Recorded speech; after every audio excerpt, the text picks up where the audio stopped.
What's up, guys? It's me, Rice Cake for the win. Mike G here. As you see, I'm not in a truck. I'm at home, so that means I can't. Yeah, I can. I can do a trucker topic. I actually tried to make this video, but unfortunately, my editing technology here messed up and only rendered certain parts of the video. I think it's a user error, so that's my fault.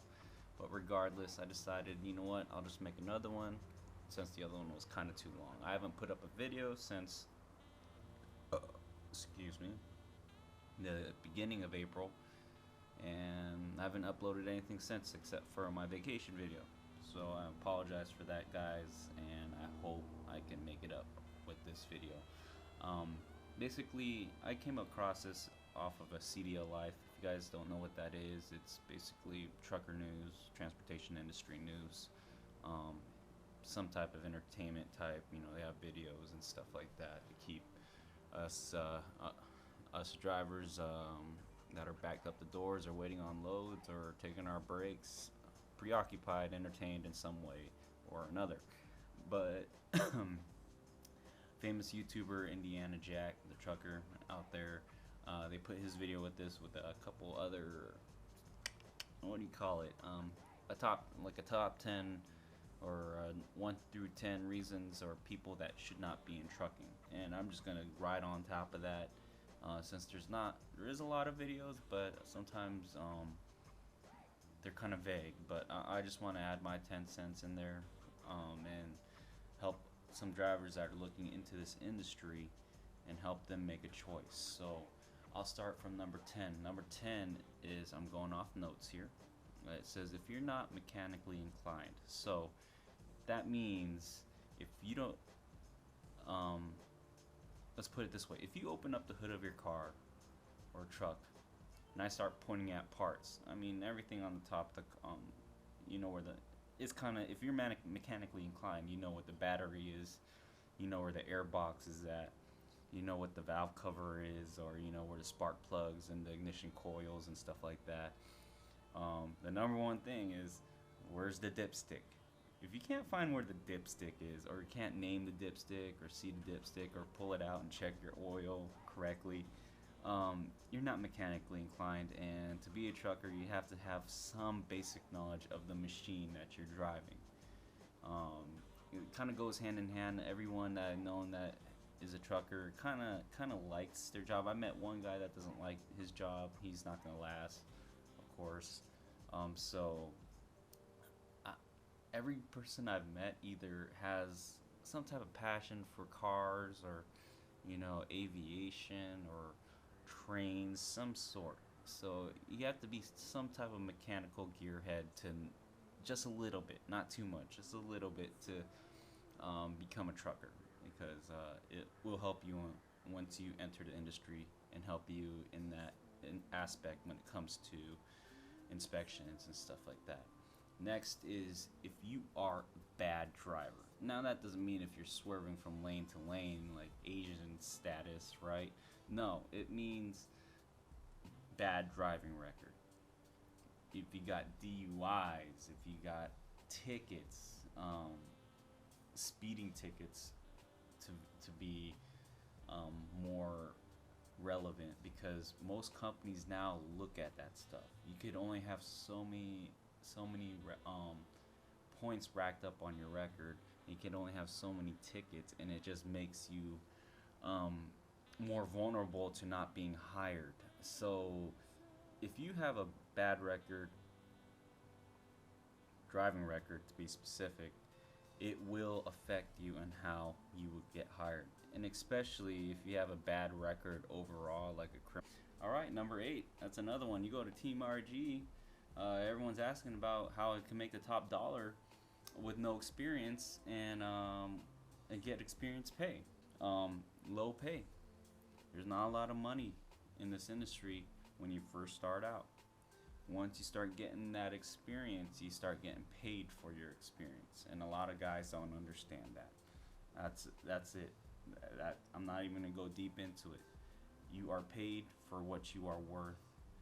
You are paid for your experience. All right. There's a saying out there that cheap labor isn't skilled. Skilled labor isn't cheap. All right. Let's just go off of that. Number 7. Fear of driving a truck or fear of traffic, fear of this, fear of that. If you are that person of what if this, what if I fall off a cliff, what if I drive off the end of a bridge, yeah, traffic isn't for you, okay? Or trucking isn't for you, okay? All right? You can't live by fear, all right? And there's a lot of variables in trucking, and you can't let that dictate your job. But if you think that the ifs are so great, the variables are so much, then trucking isn't for you. Okay, stay out of our industry. All right, number 6. If you're a fit active person, trucking might not be your thing because gyms are very sparse out there. A lot of places that gyms are at, there's not a lot of truck parking, or if there is truck parking, it's mostly meant for the vendor trucks that are over there. But regardless, a lot of these truck stops, the food choices are fattening, a lot of processed foods, and so keeping stock of healthy, nice, healthy food choices is very hard because a lot of the places that you stop through don't have it. So if you're that Whole Foods organic person, this industry is going to be very hard for you, and you might as well not even try. Just saying, because if you're a fit, active person, working out, eating right, stuff like that, this industry is not for you unless you start off OTR. It's like, all right, I'll take the hit. Then maybe afterwards you get a local job. Then you could go off of that. Things could be a little bit different, but for the most part, when you're over the road, it's very difficult to eat healthy and work out. You could put the time in there, but it won't be as consistent as a normal 9 to 5 job or whatnot. But that's what all I have to say about that. Food choices over the road are very, like I said, it's processed food, fast food, food on the go type of stuff. So it's not the healthiest choice. Number 5 is if your marriage isn't solid, you might want to consider another industry. Or you're a couple that can't stand being apart. You have to be right next to each other. So if there's jealousy, if your marriage is kind of weak, it's on the shambles, it's on the rocks type of thing, trouble in paradise, this industry will make sure that the nail in the coffin is put in there and it's buried along with it. That I'm just stating a fact. Being away from home is not a great way to build a solid family, a solid relationship with your spouse, a solid relationship with your kids. Trucking will interfere with it. You could be the greatest dad in the world, but if you're away from home 3 weeks at a time, and only 3 days at home, things will be difficult. Things will be complicated if you're a newlywed or if you're a new parent, for the fact. But you should sit down, make a plan. Like I said, you have to have the support and make a plan for what you are going to do. But if your marriage and your family is already has issues, then trucking is not going to help. Being away from home is not going to help. So with that said, it will affect couples that are just dating, because with this, while we're driving, we can't just text or call anymore, like with all these laws and company policies. So it's like the mind will run rampant, the imagination will run rampant, if your wife doesn't text, or if you don't text back to your wife or return a call or something, it will just assumption and imagination will ruin relationships, and so trucking will not contribute for the positive in a relationship. Um, Number four is if you hate to drive, you shouldn't be a trucker. Yeah, that's kind of obvious. If you don't like driving, which is pretty much the whole job, uh, you floor it.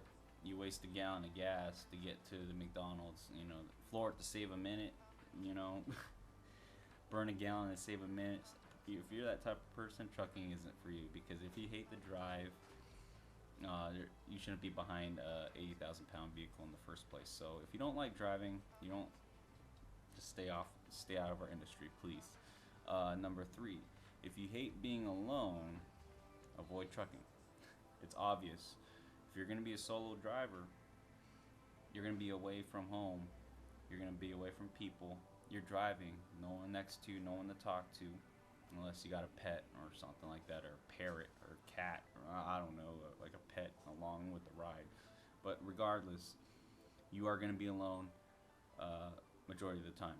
When you get to a shipper, unless you talk to someone, which is very rare, like another driver or something, but majority of the time people are in their own trucks and they're all isolated, they're all segregated, everyone's in their own mode. When you go to a truck stop, you go into, the pilot, the Flying J, the TA, or the Petro. You go sit down to a restaurant, everyone's at their own booth, no one's talking. Everyone's alone. It's a disease in this industry, and it has affected everyone. And everyone's on their little phones and stuff like that. But if you think that, hey, we're all drivers, we get along, we do. But the thing is, in our own way, we're all alone. We feel alone, and that's one thing you will notice if you are over the road. You'll be very alone. You'll feel the loneliness most of the time when you get the blues. You just want to go home, type of thing, and it happens. It happens out of nowhere. You're gonna get the blues, just wanting to go home. After that, was number three. Hate being alone. Number two is if you're a homebody. Homebody means someone that your life evolves around home life.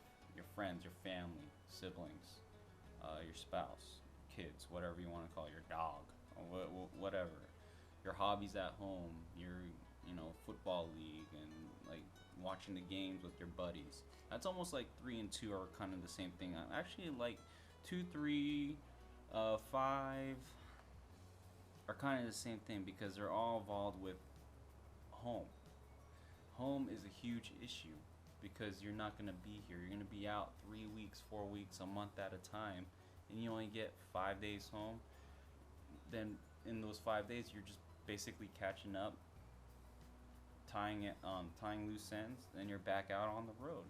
And so if you really value your home life, home, family, friends, everything, your hobbies, church, anything that has to deal with here, not work, then trucking might not be for you, because you won't be having the afternoon barbecues and stuff like that. You won't be able to get to the fights and stuff like that. Manny Pacquiao and Floyd Mayweather, that was a lousy fight, by the way, just letting you know.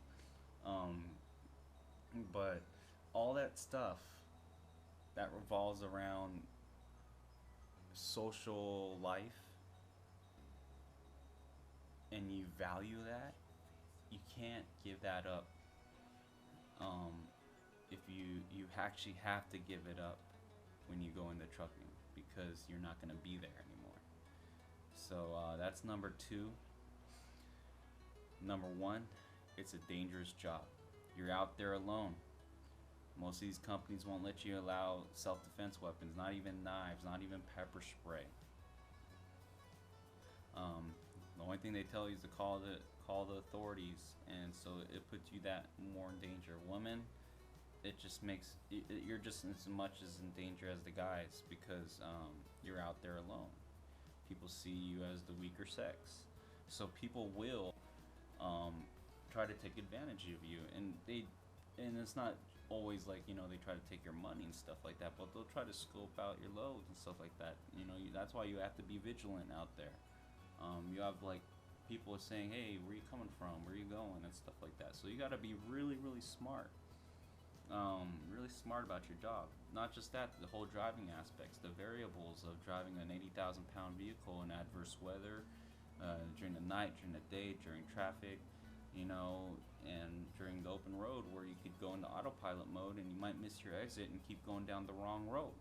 So it's a lot of variables that really take in the factor that this job is very dangerous, and one mistake could get you fired, unfortunately. So those are the 10 types of people, reasons, why you should not join this industry. Any questions, any input you guys think you could put in this video, go and put it in the comment box below. Share your experiences, and I hope to hear from you guys soon. Hope you enjoyed the video. Sorry it's a little bit long, but take care. God bless. I'll talk to you guys later.